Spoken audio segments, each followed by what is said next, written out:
Motorcycle और गाड़ी वाले हर साल फिटनेस वाला नया टेस्ट करवाएं, वरना जुर्माने और पर्चा होगा। इस टेस्ट की फीस कितनी होगी, जानिए। जितने भी मोटरसाइकिल चलाने वाले हैं उनके हवाले से ये खबर चल रही है कि मोटरसाइकिल सवारों से सालाना 1,000 रुपये टैक्स वसूल किया जाएगा।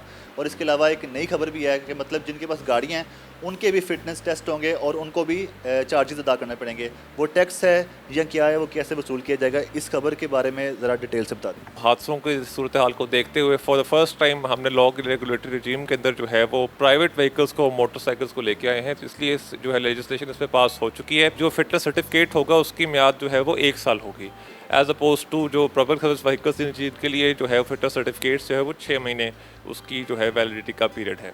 सो ये बाकी जो है इसमें जहाँ तक की बात के जो है इसके ऊपर कितनी जो है वो इसकी फ़ी होगी, that will be decided by the government at the appropriate वो फोरम इसको डिसाइड करेगा। अभी सिर्फ लेजिस्लेशन पास ही की गई है। जो पब्लिक ट्रांसपोर्ट है उसके लिए पहले फिटनेस टेस्ट होते हैं। वो फिटनेस टेस्ट कौन सा डिपार्टमेंट मतलब किस तरह से करते हैं? और अभी जो प्राइवेट ट्रांसपोर्ट है मतलब कि लोगों की अपनी ज़ाती गाड़ियाँ, अपनी मोटरसाइकिलें हैं, उनके भी आप बता रहे हैं कि सालाना फिटनेस टेस्ट हुआ करेंगे, तो वो किस तरह से होंगे, कहाँ पे होंगे? पहले जो होता था कि एमवी जो हमारा मोटर व्हीकल एग्जामिनर है वो एक विजुअल इंस्पेक्शन वो गाड़ी को देख के जो है वो एक एस्टिमेटेड जो है वो अपना लिहाज से जो सेल्फ उसकी सब्जेक्टिव असेसमेंट थी उसके हवाले से टेस्ट करता था। तमाम अजला में है विक स्टेशन कायम किए गए हैं जहाँ पे आप गाड़ी लेके जाएंगे, वहाँ पे कंप्यूटराइज टेस्ट होगा जिसमें 7 किस्म के टेस्ट इसमें शामिल हैं। उसके अंदर एमिशन का टेस्ट भी है, उसमें ब्रेक के टेस्ट भी हैं, उसमें तमाम जो है वो सस्पेंशन के टेस्ट भी हैं। तो इन्हीं विक स्टेशन के ऊपर जो है वो इनके टेस्ट किए जाएंगे और कंप्यूटराइज रिपोर्ट जनरेट की जाएगी। तो ये बताएगा कि इस फिटनेस टेस्ट को पास करने के लिए जितने भी कार ड्राइवर हजरात हैं या मोटरसाइकिल चलाने वाले हैं अपनी गाड़ियों और मोटरसाइकिलों को किस तरह से फिट और मेंटेन रखें ताकि वो इस टेस्ट में पास हो सकें?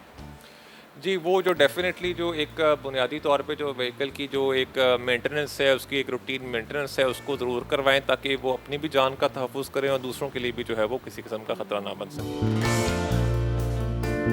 जो फिटनेस टेस्ट करेगा तो फिटनेस टेस्ट के बाद किसी को पास करेगा, किसी को फेल करेगा, तो जिसको पास करेगा उसकी निशानदेही कैसे होगी? मतलब कैसे पता चलेगा ये गाड़ी या मोटरसाइकिल जा रही है, ये पास है?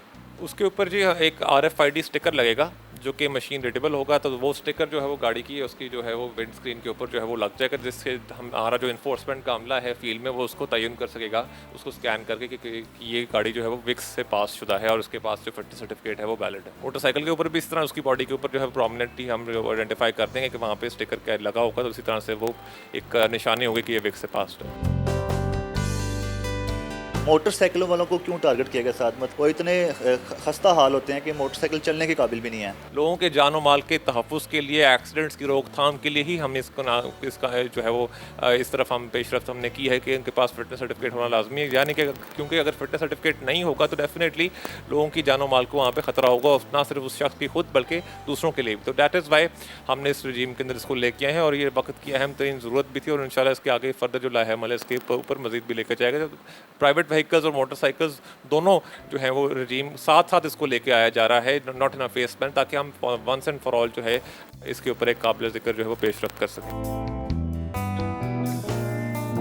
जिन्होंने अपने फिटनेस टेस्ट के हवाले से मतलब चेकिंग नहीं करवाई होगी या जिसके फिटनेस टेस्ट पास नहीं है या जिनके स्टिकर नहीं लगे हुए, उनके खिलाफ क्या कार्रवाई होगी और कौन कार्रवाई करेगा? जी, उनके खिलाफ जो हमारा अमला है, इन्फोर्समेंट का अमला, RTAs, तमाम अजला के अंदर RTAs हैं, हमारा जो इन्फोर्समेंट स्टाफ है वही जो है उसमें TSIs भी हैं, उसमें तमाम दूसरा अमला है इन्फोर्समेंट का, वही इस पे जो है वो एक्शन लेंगे, जिसमें जुर्माने हैं, जिसके अंदर जो है वो ऑफ रोडिंग है गाड़ी को, और एट द लास्ट रजीम जो है वो FIR भी शामिल है। ट्रांसपोर्ट में एक बड़ी मिकदार में रिक्शे भी चलते हैं और चिंची रिक्शे भी हैं, क्या वो भी इस रडार में आएंगे? जहाँ तक अब बात है रेट्रोफिटेड की, तो मसला ये है कि जो चिंची है या कोई ऐसी चीज़ है वो उनकी रजिस्ट्रेशन जो है बेसिकली एज मोटर बाइक है और उन्होंने फिर जो है वो एक बॉडी बिल्डिंग वर्कशॉप्स के थ्रू जो है उसको अपनी बॉडी को बना के उसको जो है वो चिंची में कन्वर्ट कर दी, तो वो तो वैसे भी इलीगल है, टोटली उस पर क्रैकडाउन जारी है, क्योंकि हम चाह रहे हैं कि जो अप्रूव्ड स्टैंडर्ड्स है उसी के मुताबिक जो ट्रांसपोर्ट चले, जो अनअप्रूव्ड है that is outside the रजीम of law और वो फिर इलीगल है, उसके खिलाफ फिर डेफिनेटली एक्शन होगा। ऐसे हादसा रिपोर्ट हुए हैं या कोई बड़ी तादाद में हादसा हुए हैं जिस वजह से इस तरह से एक स्टेप लिया जा रहा है? देखिए, रेस्क्यू 1122 और मुतलका जो इदारे हैं वो हादसात को जो है वो डेली के बेस पे मॉनिटर किया जाता है। हॉस्पिटल से भी हमें डाटा मिलता है, रेस्क्यू 1122 भी रिपोर्ट करता है। तो जो बढ़ती हुई तादाद है रोड साइड जो एक्सीडेंट्स की जो है उसको मद्देनज़र रखते हुए बड़ा ज़रूरी था कि हम जो है इस रजीम की तरफ लाएँ। जो कि हमने देखा कि पहले एक बहुत बड़ा गैप था कि इसमें प्राइवेट गाड़ियाँ, मोटरसाइकिल इस गैप फिटनेस सर्टिफिकेट्स उन पर तो रिक्वायरमेंट पे पूरा नहीं जो है वो नहीं कैरी करने की रिक्वायरमेंट थी। तो इसलिए इसको मद्देनज़र देखते हुए बढ़ते हुए हादसात को, लोगों के जानो माल के तहफ़्फ़ुज़ को यकीनी बनाने के लिए जो है वो ये इक़दाम किया गया और इंशाल्लाह इससे जो है वो बहुत बेहतरी आएगी।